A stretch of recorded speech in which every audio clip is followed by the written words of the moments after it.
आपण समस्त आम यूट्यूब चैनल लर्निंग एकेडमी को स्वागत। आज भिडियो आलोचना करवा आपण मैंने आसीथिबा रेलवे रिक्रुटमेंट बोर्ड तरफ गोटे बड़ मैसिव नियुक्ति उपर।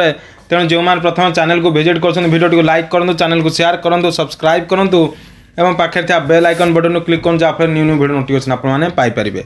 तेणु देखो कौन रही आपंकर जॉब टी देखो सर्ट नोटिफिकेशन आम देखा government of India ministry of railway तरफ आसी सेंट्रलाइज्ड एम्प्लॉय तरफ और असिस्टेंट लोको पायलट ALP बाहरी एवं आपंकर रही लेवल 2 दरमा हो 19,900 टंका इनिशियल पे एवं मेडिकल स्टैंडर्ड A1 रही 18-30 वर्ष पे अप्लाई करेंगे। सहित 5,696 पोस्ट आसी एवं केबे स्टार्ट हो मन रखु 20 जनवरी स्टार्ट हो ओपनिंग डेट एवं क्लोजिंग 19 फेब्रुआरी 15 हो डिटेल से आपड़ देखूँ।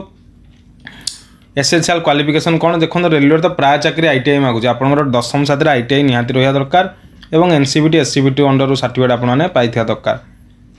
रिजर्वेशन्स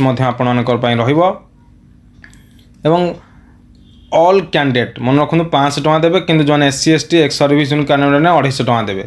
रिक्रुटमेंट प्रोसेस कौन कर ऑफिशियल वेबसाइट से जनइबे क्यों भाव रिक्रुटमेंट कर सबू देइचे रेलवे रिक्रुटमेंट बोर्ड रो वेबसाइट देइचे आपण माने सेही पूरी भाव में वेबसाइट को क्लिक करी आपण माने अप्लाई करि परिबे। तेणु आमर भुवनेश्वर जेहेतु ओडिशा आम लोक भुवनेश्वर अनुसार आपण माने अप्लाई करिवे एवं एठी देखंतु 1 2 3 4 5 आपण 20-22 देइचे railway recruitment board Bhubaneswar www.rrbhubaneswar.government.in site को जाय अप्लाई करिवे एवं एलिजिबिलिटी हो आपण मानकर कैंडिडेट एप्लिकेशन आपण मानकर रहिबो आपण only one RRB and only one अमला। तेणु आप गोटे रेलवे रिक्रुटमेंट बोर्ड अप्लाई करेंगे एवं आ डेरी नक खूब शीघ्र आपण मैंने अप्लाई कर दिंतु। ऑलरेडी स्टार्ट हो जाए आप असिस्टेंट लोको पायलट आपण मानकर जो एग्जाम्स हम और जो रिक्रुटमेंट हम तार आलोचना कर संपूर्ण वीडियो। तेणु वीडियो लाइक करूँ, चैनल शेयर करूँ, सब्सक्राइब करूँ, पाखे बेल आइकन बटन क्लिक करूँ।